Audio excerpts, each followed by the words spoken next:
ప్రస్తుతం మా PG department legal studies and research అని, BR Ambedkar school of legal research and education అని ఇలా రకరకాల పేర్లతో ఉన్నా కూడా 1979లో ఈ డిపార్ట్మెంట్ని డిపార్ట్మెంట్ ఆఫ్ లాగా ఎస్టాబ్లిష్ చేయడం జరిగింది. అప్పుడు 3 ఏళ్ళు బిఎల్ కోర్స్ మాత్రమే ఉన్నది.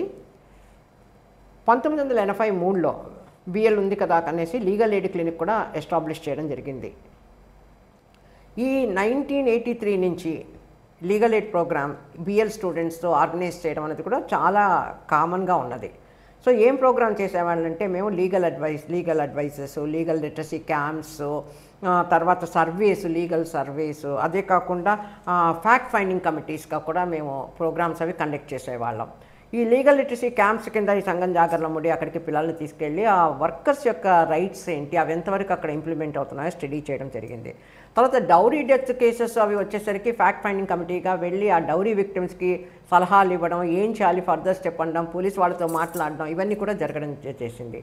సో సర్వేస్ అవి కూడా జరిగాయి. సో ఈ ప్రోగ్రామ్ కింద మేము జైల్స్ విజిట్ చేసాము, పోలీస్ స్టేషన్స్ లాకప్ చేశాము, అక్కడ ఎవరున్నారు, ఎప్పుడు అరెస్ట్ చేశారు, వాళ్ళకి ఏమైనా హెల్ప్ కావాలా అన్నది మంగళగిరి పోలీస్ స్టేషన్ కూడా పిల్లల్ని తీసుకుని వెళ్ళడం జరిగింది. అంతేకాకుండా రిమాండ్ హోమ్స్, మెంటల్ హాస్పిటల్స్, అందులో కూడా ఉమెన్ అక్యూజ్డ్ ఉన్నారు. సో వాళ్ళని గురించి కూడా స్టడీ చేయడం కోసం కూడా ఇవన్నీ కూడా చేశాము. తర్వాత 2000లో బిఎల్ కోర్సుని కొన్ని వేరియస్ కారణాల వల్ల రకరకాల ఒకటేం చెప్పలేము, ఇప్పుడు అది ప్రస్తుతం అనవసరం అనుకొని అది వైండప్ చేయడం మూలంగా ఈ లీగల్ ఎయిడ్ క్లినిక్ కూడా ఒక రకంగా ఈ యాక్టివిటీస్ ఇదైంది. కానీ యూనివర్సిటీలో ఉండే వాళ్ళంతా కూడా డిపార్ట్మెంట్కి వచ్చి వాళ్ళకి ఏదైనా ప్రాబ్లమ్స్ ఉంటే, అంటే ఆస్తి గురించి కానీ లేకపోతే ఇంకేదైనా సమస్యలు కనుక ఉంటే, క్రిమినల్ కేసులు వాళ్ళ మీద ఫైల్ చేసిన పోలీస్ స్టేషన్లో ఎఫ్ఐఆర్ తీసుకొచ్చి వాళ్ళ అడ్వైస్లు అవి తీసుకోవడం అన్నది డిపార్ట్మెంట్లో సర్వసాధారణంగా జరుగుతూ ఉండేది. అది 2018 దాకా ఉండేది. నేను అప్పుడు రికార్డ్ కూడా మెయింటైన్ చేయడం జరిగింది.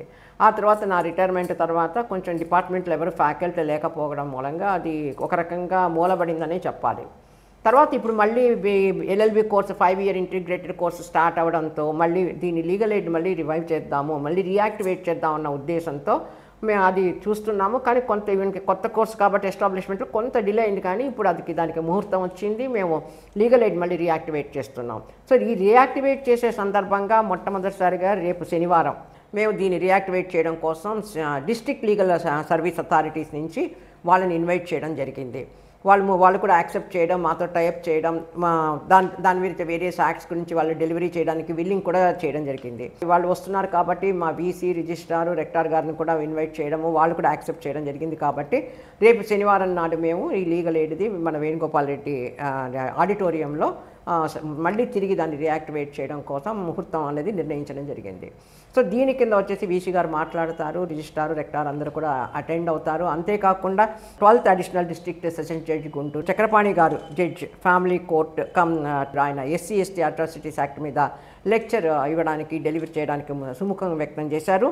తర్వాత Shrimati T Leelavathi, secretary civil judge, senior division, ఆవిడ district legal service authority Guntur, ఆవిడ సెక్షువల్ హెరాస్మెంట్ మీద ఆ యాక్ట్ గురించి చెప్తూ ఇక్కడ ఉన్న వాళ్ళందరికీ కూడా అవేర్నెస్ క్రియేట్ చేయడానికి ఆవిడ ఒప్పుకున్నారు. తర్వాత శ్రీమతి ఎం కుమిదిని, ఆవిడ 4th additional civil judge, senior division Guntur, ఆవిడ డొమెస్టిక్ వైలెన్స్ యాక్ట్ మీద చెప్పడం జరుగుతుంది.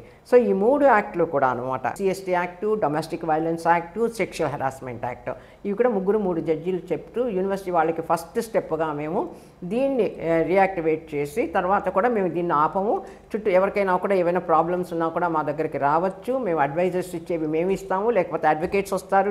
ఈ డిస్ట్రిక్ట్ లీగల్ సర్వీస్ అథారిటీ నుంచి వాళ్ళు శనివారం అడ్వకేట్స్ వస్తారు, వాళ్ళు కూడా అడ్వైస్ ఇవ్వడం జరుగుతుంది. వీలైతే కూడా వాళ్ళకి ఎవరికి రెఫర్ చేయాలో వాళ్ళ కేసును కూడా రెఫర్ చేయడం కూడా జరుగుతుంది. ఇంకా అదర్ యాక్టివిటీస్ అన్నీ కూడా ఈ లీగల్ లిటరసీ, లీగల్ సర్వీసు అన్నీ కూడా జైల్స్ విజిట్ చేయడం, ఇవన్నీ కూడా ఇంకా ముందు బాగా జరుగుతుందని నేను సెలవిస్తున్నాను.